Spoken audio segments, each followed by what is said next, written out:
आपल्यासोबत मराठा आरक्षण दे म्हणून जरांगे पाटील आहेत. त्यांनी आता पत्रकार परिषद घेतली. दादा, तुम्ही काही मुद्दे मांडलेत. सोशल मीडियामध्ये काही लोक आरक्षणासंदर्भात शंका निर्माण करतात असं तुमचं म्हणणं होतं. काय नेमके मुद्दे आहेत? शंका नाही ती सुपारी घेतलेली.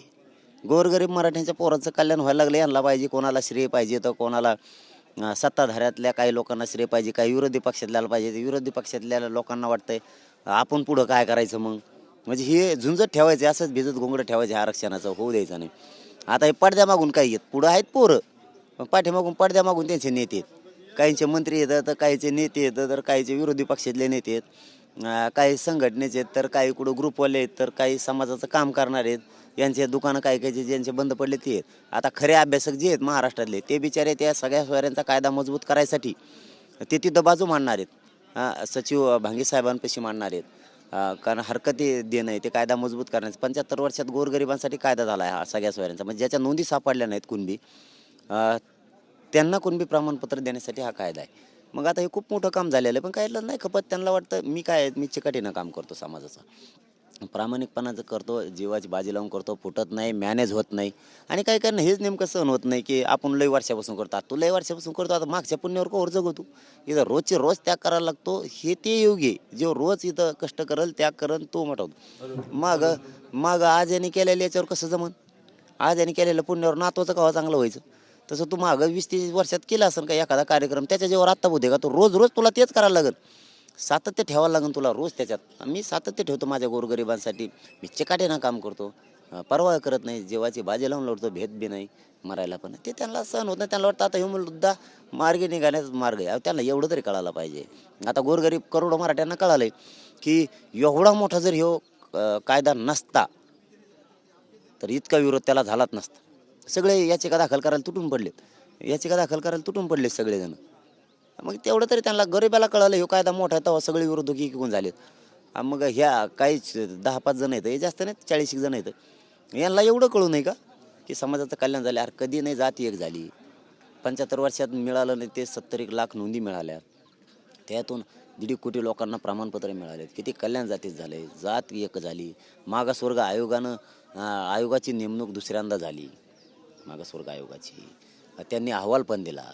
केसेस मागं व्हायला लागल्या आंतरवलीसह महाराष्ट्रातल्या. परत शिंदे समिती गठीत झाली, तिने नोंदी सापडल्यात. एवढं कळत नाही साधं? किती मोठमोठाले कामं याच्यातून झालेत. ओबीसीच्या सवलती मराठा समाजाला लागू झाल्या. म्हणजे ज्याला आरक्षण घ्यायचं नाही आहे त्यांच्यासाठी सुप्रीम कोर्टातलं आरक्षण टिकवण्यासाठी मागासवर्ग आयोगाचा सुद्धा अहवाल आला आहे. ज्यांना ओबीसीतून घ्यायचं आहे मराठा समाजाला, त्यांच्यासाठी ही प्रक्रिया सगळ्या सोयऱ्यांची सुरू झाली. त्याचे राजपत्रित अध्यादेश निघाला आहे. एवढं कळू नाही का? उगाच फूट पाडायची, सरकारच्या सुपाऱ्या घेऊन मराठ्यांचं वाटोळं करायचं. कशाला करता गोरगरीब मराठ्यांचं वाटोळं उगाच विनाकारण? तुम्ही जे 10 मुद्दे मांडलेत, नेमके 10 मुद्दे कोणते आहेत? ते आता सांगितलेत मी, तुम्हाला सुद्धा देत होते की जे सत्य आहे ते समाजासमोर मांडलेलं आहे. की मी हे बघा, मी कधी चूक करणार नाही. मी 10 तारखेला उपोषण करतोय. मला सांगा, काही घेणारा माणूस असता, पैसे खाणार असता, पदं खाणार असता, तर बिना अध्यादेशाचा कायद्याच वापस आला. ते काय आरक्षण आपण म्हणलं शांततेत जायचं आणि शांततेत मुंबईतून घेऊन यायचं. मग ते काय एखाद्या गमिल्यात किंवा गुन्हे ठोल्याला म्हणून घेऊन यायचं? हे कायद्याच राजे, त्यासाठी कायदा बनवला लागतो. आणि 2000 आणि 2001चा कायदा आहे, त्यानुसारच ओबीसीला आरक्षण दिलेलं आहे. मग त्याच्यानंतर 2001च्या कायद्याच्या अधीन राहूनच बाकीचे कायदे बनलेत. मग 2004चा असन, 6चा असन, 8चा असन, 12चा असन, 14चा असन. तसं तुम्हाला त्या कायद्यात ओबीसीच्यात जायचं म्हणल्याच्या नंतर तुम्हाला त्या कायद्याची दुरुस्ती करावी लागणार आहे. तुम्हाला सगळी सोयऱ्या कायदा तिथं घालायचं. मग अधिसूचना राजपत्रित काढल्याशिवाय पर्याय नाही ना. तेच पोरांनी खेचून आणलं. मग यांचं स्वप्न असू शकतं, मुंबईत गेल्यामुळे काही नाही मिळालं तर यांना पैसे पाहिजे असतील, पदं पाहिजे असतील. याला वाटत असं जाळपोळ व्हावा, मराठ्याच्या पोरांनी तिथंच बसून राहावा, मराठ्यांच्या पोराचे हाल व्हावा, तिथं असं वाटत असं. अरे पण तुम्हाला हे काय वाटत नाही? करोडोनं पोरं शांततेत गेले, सरकारने एवढी धसके घातला त्याचा की मुंबईत जायच्या आतच दिलं. ही किती शान के साथ सांगायला घे ना, ते सांग ना. तुला हुशार आहे, तुला आता आंदोलन करायचे, अमकं करायचं, तमकं करायचं. तर तुमची मागं खूप सत्ता होती 40 वर्ष, तेव्हा का झोपला होता का तू? तेव्हा कुठं गेला तरी? आता इथं सगळे श्रेय घ्यायसाठी विरोधी पक्षाचं चालू आहे, सत्ताधाऱ्याचं चालू आहे, दोघांचं. इथं श्रेय कोणाचंच नाही. हे मराठे गोरगरीब लढलेत, करोडो करोडो त्यांच्या लेकराचं कल्याण झालं, हे सगळं श्रेय मराठा समाजाचं आहे, कोणाचं नाही इथं. हे त्याला नाही सहन होत. पण मी त्या कायद्याची अंमलबजावणी व्हावी म्हणून उपोषणाला मग बसलोच नसतो. जर काही घेणारा देणारा असतो तर तो डाग आपल्याला मरेपर्यंत लागू शकत नाही. हो, की घेतलं आणि कुठं पदं घेतले आणि आमके घेतले. त्याच्यात माझ्या समाजाला मायबाप मानल्यामुळे त्यांना माझ्याबद्दल डाऊट नाही, मला माझ्या समाजाबद्दल डाऊट नाही. हे 5-50 जण आहेत माकडं उड्या आणि ते इकडून तिकडे घेणं देणं कामान धामाचे. परंतु माझ्या समाजाचा विश्वास आहे, मी समाजाचा विश्वास मरेपर्यंत तुटू देणार नाही. गद्दारीसुद्धा मराठा समाजाची करणार नाही. म्हणूनच मी 10 तारखेला आमरण उपोषण पुकारलं. मी रायगडाचं शेवटचं दर्शनसुद्धा घेऊन आलो. जाणं होईल नाही होईल ते नशीब असतं. ते शेवटी हे शरीर म्हणजे मशीन आहे, ते केव्हा बंद पडून सांगता येत नसतं, कारण मागले हाल झालेले. आणि आता पुन्हा एकदा त्याच टोकावर उतरायचं, त्याच आमरण उपोषणाच्या भूमिकेवर उतरायचं. शरीर कोरडं पडून जातं पाणी नसल्यावर आणि कठोर उपोषण करायचं. शेवटी हाल होतेच शरीर. टोकाचं पाऊल काय एवढं मग? कारण 15 तारखेला अधिवेशन आहे, त्याच्यात या सगळ्या स्वाऱ्यांच्या कायद्याची अंमलबजावणी झालीच पाहिजे. हैदराबादचं गॅजेटसुद्धा सरकारनं शिंदे समितीकडे देऊन ते घेतलं पाहिजे, कारण त्याशिवाय पर्याय नाही आहे. बॉम्बे गव्हर्नमेंटचंही गॅजेट घेतलं पाहिजे, सातारा संस्थांचंही घेतलं पाहिजे, आंतरवालीसह महाराष्ट्रातल्या केसेस मागं झाल्या पाहिजे. सगळे स्वाऱ्यांचा कायदा पारित करायसाठी जी अधिसूचना काढली त्याचं कायद्यात रूपांतर करून त्याची अंमलबजावणी होणं गरजेचं आहे. त्यासाठी 10 तारखेपासूनच प्रक्रिया सरकारनं सुरू केली पाहिजे.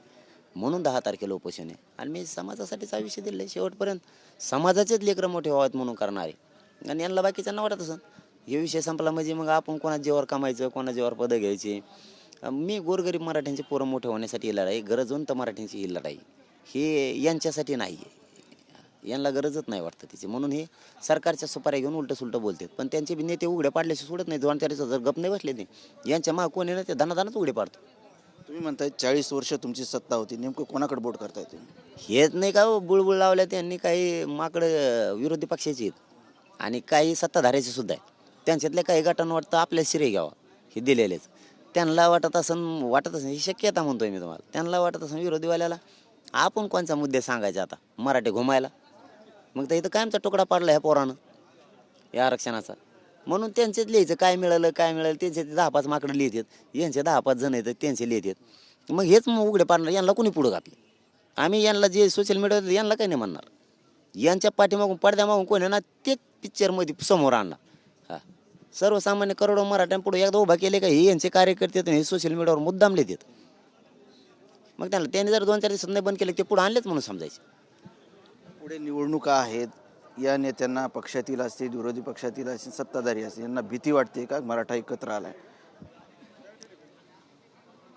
त्यांना माहिती आहे काय तर, पण त्यांना आनंद असायला पाहिजे की ही जात खूप दिवसानंतर एकत्र राहिली. गोरगरिबांच्या पोरं लढायला लढतात, ही मात्र बऱ्याच जणांची पोटदुखी आहे की गोरगरिबाच्या पोरांनी लढले आणि हे 70 वर्षात मिळत नव्हतं ते मिळून पण दिलं.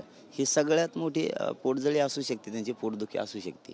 परंतु माझं त्यांना सगळ्यांना आव्हान आहे, विरोधी पक्षातल्या मराठ्यांना आणि सत्ताधाऱ्यातल्या मराठ्यांना, आमदारांना आणि मंत्र्यांना पण, की 15 तारखेला अधिवेशन आहे. सगळ्या सोयऱ्यांचा कायदा पारित करण्यासाठी, मजबूत करण्यासाठी आपण सगळ्यांना तिथं या कायद्याच्या बाजूने आवाज उठवा.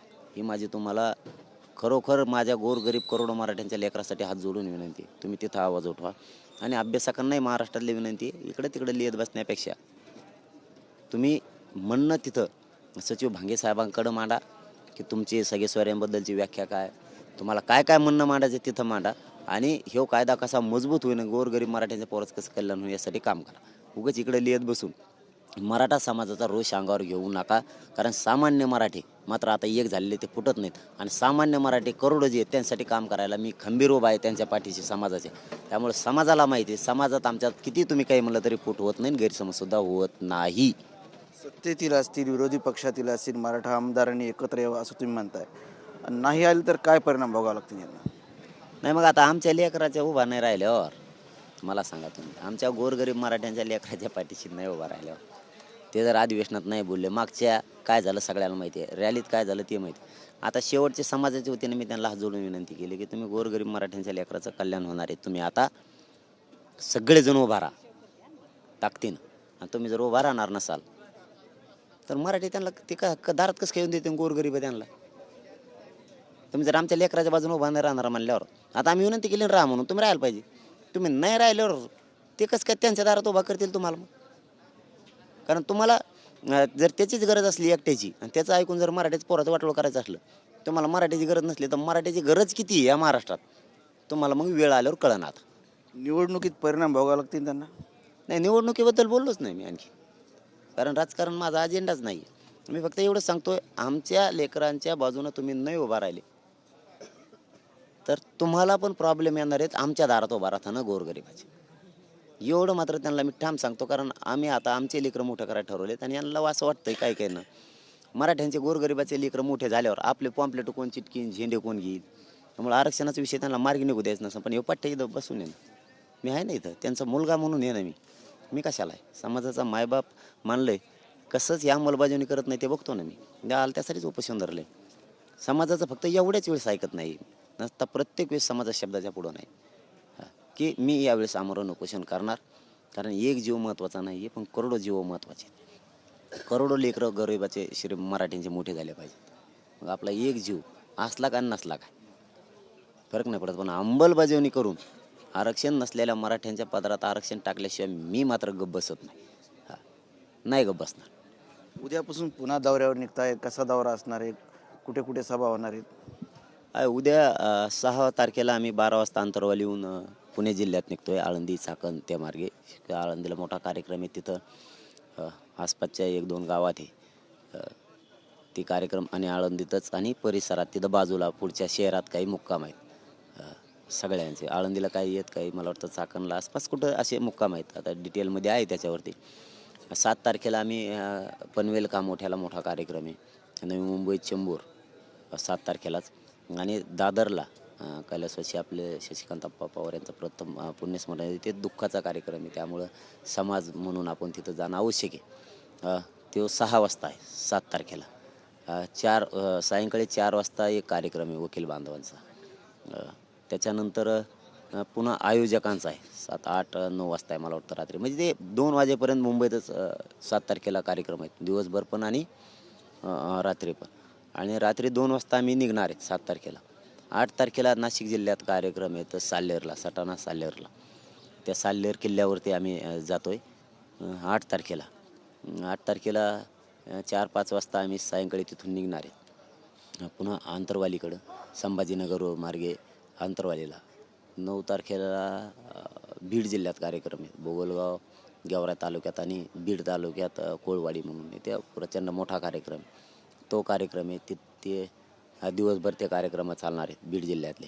ते संपलंच रात्रीच्याला आम्ही पुन्हा आंतरवालीत येऊन 10 तारखेला सकाळी बैठक आहे गोदापट्ट्यातल्या गावकऱ्यांची आणि मराठा समाजसुद्धा, महाराष्ट्रातले मराठवाड्यातले सुद्धा शक्य असेल तर येऊ शकतात, असं काय नाही आहे.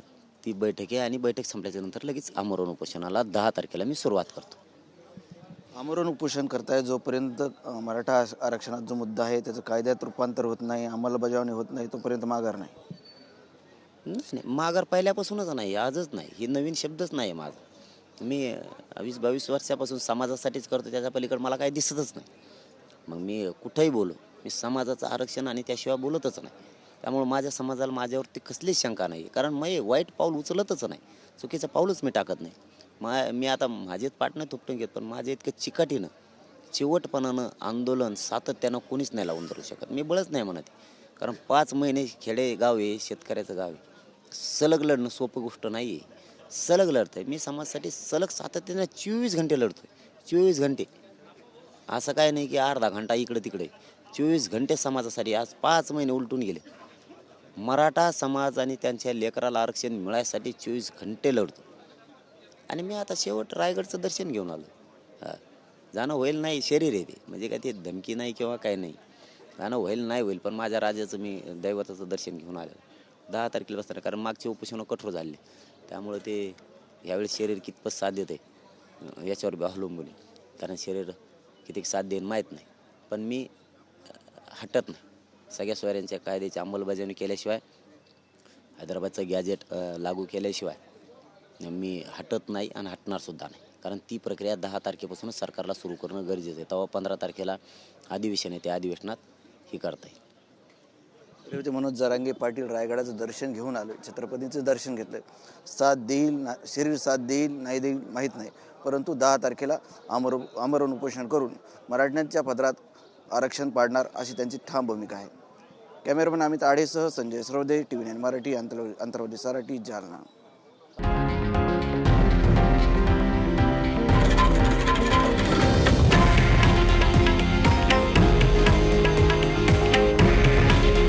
हे आहे देशातील नंबर 1 न्यूज नेटवर्क आणि आपण पाहत आहात TV9 मराठी, काळजी तुमची, हित महाराष्ट्राचं.